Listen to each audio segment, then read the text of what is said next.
Welcome back, everyone. It's Charlie. A lot of you have been asking me if Jonathan Majors is coming back to Marvel as Kang in light of the recent news. Recently, it was reported that his former girlfriend, the person who was the reason he got fired from Marvel in the first place, dropped her lawsuit against him, and in court last year, he beat most of the charges they tried to throw at him. So it almost seemed like it was a bit of a Johnny Depp kind of situation, but despite all that, Marvel still isn't going to bring him back, and it kind of feels like they're doing him a little dirty for a couple of different reasons, so we'll break it all down, because they have changed a lot of their overarching plans for the movies the past few years, and it wasn't entirely because Jonathan Majors got in trouble and they fired him, but that was a big part of it. If you're brand new to the channel, be sure to subscribe to get all the videos. If you didn't see the news, recently Jonathan Majors was still being sued by that same woman who took him to court last year that resulted in him being fired by Marvel and all his other non-Marvel projects either getting canceled, he got fired from, or they just got shelved outright. It basically put a full stop on his career for a hot minute till the trial was over, just like what happened with Johnny Depp. He wound up beating most of the stuff they threw at him last year. Not everything. He was still given an assault charge because of what happened in the video of him with that woman. I'm not going to repost the video here, but essentially the vibe was she was kind of going after him and he was defending himself, and she got hurt as a result of that. This is what he looks like in real life. He is jacked. Ant-Man has nothing on Kang. They definitely did him dirty during that movie. He should have wasted Ant-Man. And the woman is tiny by comparison. Just the sheer act of him swatting her away, being pissed off, was enough to hurt her, and that's what he got in trouble for. All the other stuff, like the really bad stuff they tried to throw at him, he beat that. That was why people were making all the Johnny Depp comparisons. While that was going down last year, Marvel fires him under suspicion. Like before the sentencing had been carried out, they fired him. His other movie projects go away. But then right after the trial, after he was sentenced to counseling, which is common in cases like that, instead of it being totally over for him after that, the same woman tried to sue him again for defamation because during the trial, if you follow any of the drama, what was going on, she kind of came off in the defense as a very unstable person, which Jonathan Majors' lawyers pointed out at several points in very public ways. She herself did a lot of erratic things when it was all going down, so it kind of felt like he was being sued for all that after the fact. But that woman just dropped all of that, so currently Jonathan Majors is free and clear, and it kind of turned, like I said, into a very Johnny Depp kind of situation, where basically Disney and all these other companies that didn't want to work with him before all suddenly seem like they're back in the Johnny Depp business. So naturally a lot of people were like, oh, is this going to happen to Jonathan Majors now? Like, is all of his stuff going to come back?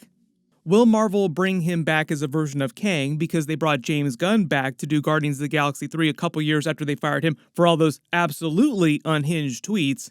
Marvel built their entire business model on Robert Downey Jr., who's been one of the most famous Hollywood comeback stories in history, going from prison to one of the most award-winning, highest-earning, most respected actors in present day. In fact, a big part of them bringing him back was also to help save the Marvel brand.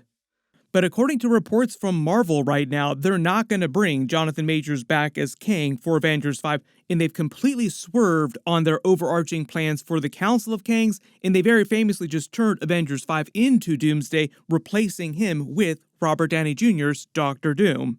It has been a full-on pivot for Marvel the past year. To post all the memes, Marvel turned the ship, and they turned it quickly.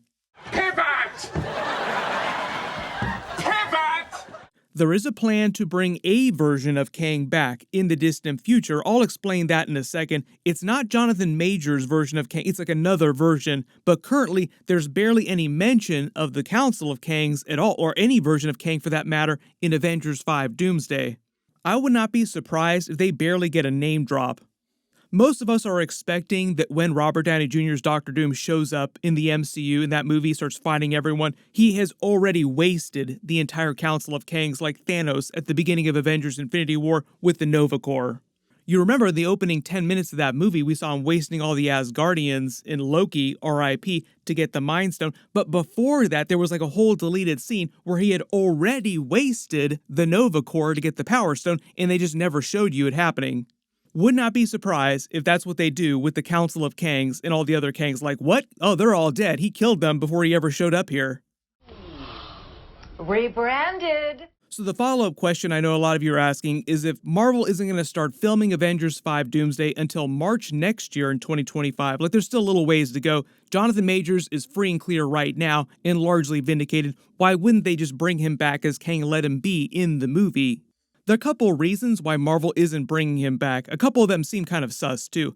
First is the nature of what he was accused of. Forget about what actually happened, like whether or not he actually did anything. Disney is terrified of even being associated with that kind of violence, like violence against women. They view themselves as a family brand. So if anybody gets in trouble for anything really serious like that, even if they're acquitted later, they are way more likely to just completely forget about whoever that actor was that they were working with. If he'd been arrested for drug use or shoplifting or dangerous driving, he would be back in a heartbeat. And the other part of that is the amount of time that's passed since it all went down. It's just too soon for them to get back into business with him. For instance, all that Johnny Depp stuff went down, and then suddenly it seemed like Disney and everybody else were getting back into bed with him to do more movies with him. But has that actually happened? Not really, no. Like, there was talk about him coming back to the Pirates of the Caribbean movies, but have you seen any of those movies in the couple years since his trial went down? No. The Marvel ship moves way, way faster, releasing way more movies. Another good example of this phenomenon is James Gunn. He was fired in 2018. They didn't ultimately start making Guardians of the Galaxy, rehiring him until 2021 and releasing it till 2022. So Disney didn't really need to deal with any of that stuff for about 4 years when James Gunn started going back in front of cameras to actually promote the movie. All the Jonathan Majors stuff just went down last year. Like, all the Avengers 5 stuff will be rolling out way, way faster than that. But there is a chance that Marvel brings him back as part of a different Kang storyline in the distant future, but that would be long after Secret Wars is done and gone, and we've moved on to Marvel Phase 7, the Mutant Saga, which Kevin Feige was just hyping up at his big D23 presentation, saying that Secret Wars would introduce X-Men in that next saga, like the Mutant Saga as we're calling it. Way more X-Men based movies inside the MCU. Here's where we get to the other part of this too, like the other side. I think the other big reason Marvel is not bringing Jonathan Majors back as Kang is also because they plan to completely swerve on Kang as a character just in general, like totally sideline any of that story, and they're using what happened with him last year in his big trial to justify that behind the scenes. Like, even if he hadn't gotten in trouble, there wouldn't have been a trial, Marvel would have found another reason to try and not bring Jonathan Majors back as Kang during Avengers 5. And now they're just using all the trial stuff as an excuse to just completely push that off into a corner and never think about it again. And really what's happened is they've completely lost confidence in the audience, and they don't think a Kang-based movie like Avengers 5 Kang Dynasty was going to be enough to win audiences back to Marvel after the slump they've been in the past few years. Everybody remembering all the Deadpool multiverse jokes, like, can we just be done with the multiverse saga? Welcome to the MCU, by the way. You're joining at a bit of a low point.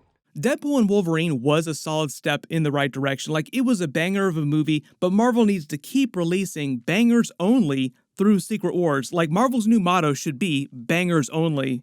That is why they put Captain America 4 Brave New World through 4 rounds of reshoots, driving the cost of the movie up so that Captain America 4 is probably going to wind up being one of the most expensive movies that they've ever made.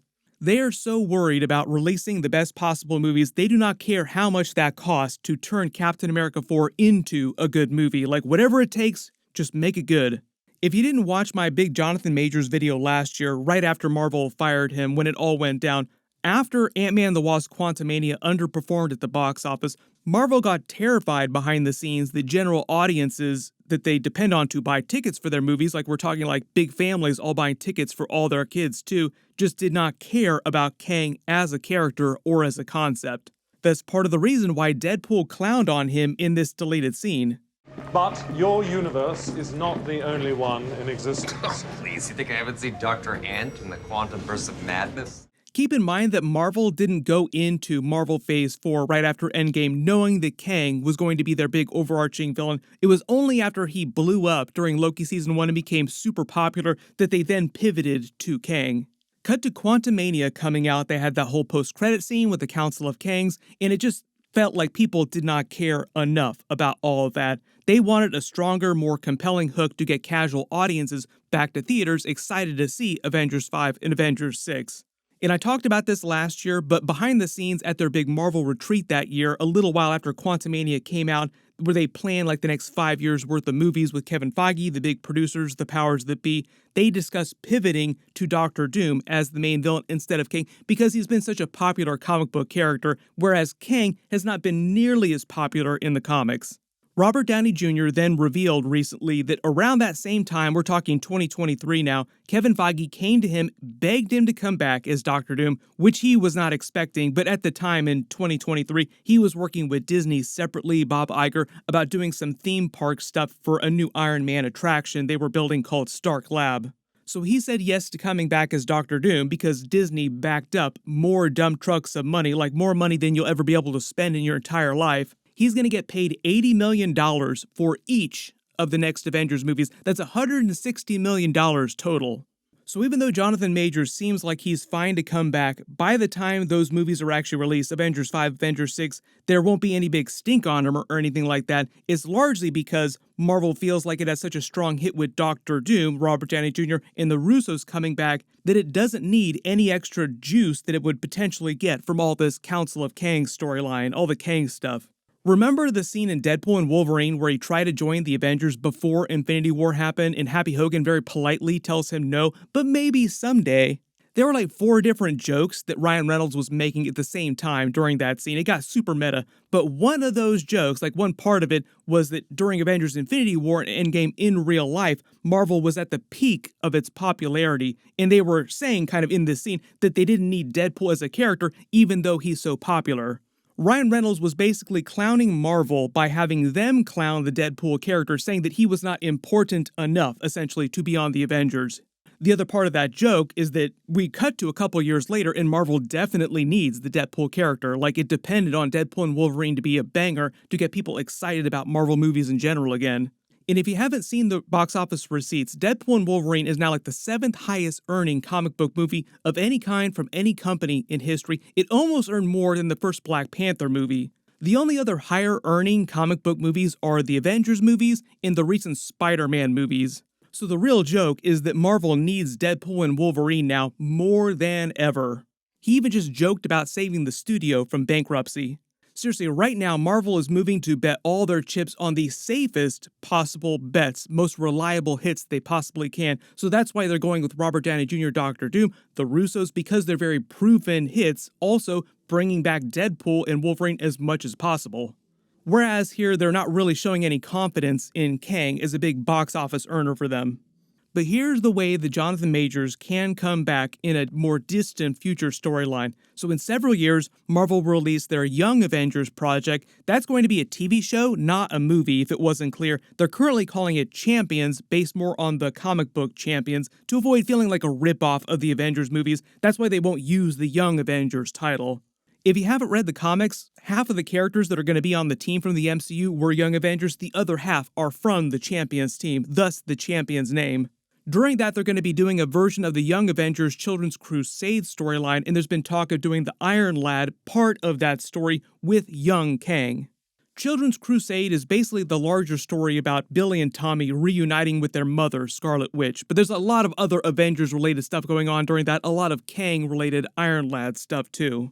That's not supposed to happen till after Secret Wars, so we're talking several years in the future, but they can do that, just a straight rip from the comics, where Iron Lad is revealed to be a young Kang variant who decides he doesn't want to become evil like his future selves, and they rebel against him, and they can just bring Jonathan Majors back as the older version of Kang that's trying to control his younger self. One of the other big pieces of evidence that Marvel is swerving on Kang right now with Avengers 5 is the end of Loki Season 2. They ended that in a way that allowed them an out, so they had a way to explain why Kang and the Council of Kangs were not a threat anymore. Basically, the TVA had started targeting Kang variants, and the Time Variance Authority basically turned into the Kang Variance Authority. So let me know in the comments, they wait to bring back Kang till the Young Avengers Champions storyline in the distant future. Do you want to see Jonathan Majors come back as the older Kang, or would you just rather they recast the character completely? It is a real bummer what happened to him. It does kind of feel like Marvel and Disney did him dirty just a little bit. Like if they'd waited a little bit longer, things probably would have been okay. Whatever winds up happening with Avengers 5, with the Kang character, of course I will do videos about that. But there's a bunch of big stuff coming up this week. My Dune Prophecy Episode 2 video will post tomorrow. Be sure to enable alerts for my channel so you don't miss that. Click here for that big Black Panther 3 announcement, and click here for that Deadpool Christmas special trailer. Thank you so much for watching, and I'll see you guys in the next one.